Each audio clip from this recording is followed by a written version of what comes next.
Hey, financial advisors, it's Claire Akin with Indigo Marketing Agency, and you've heard about the new testimonial rule, and I'm sure you've even watched a few webinars about what the rule is and the legal complexities, but this is going to be the webinar that I really hope that you'll watch about how you can actually use the rule to improve your marketing and get new clients. I know that the rule's complex and we've heard a lot about the legal implications, but today we are going to be joined by legal expert Chris Winn of Advisor Assist, and we're going to talk about exactly what advisors should do to get started using the rule.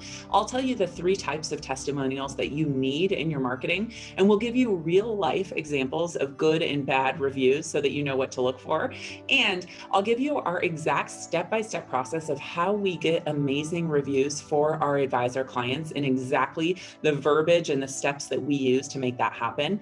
And then I'll show you how to use them in your marketing. Once you get these reviews, what you should do to start building your brand presence, getting more referrals and more new business. So sign up today. I can't wait to see you there.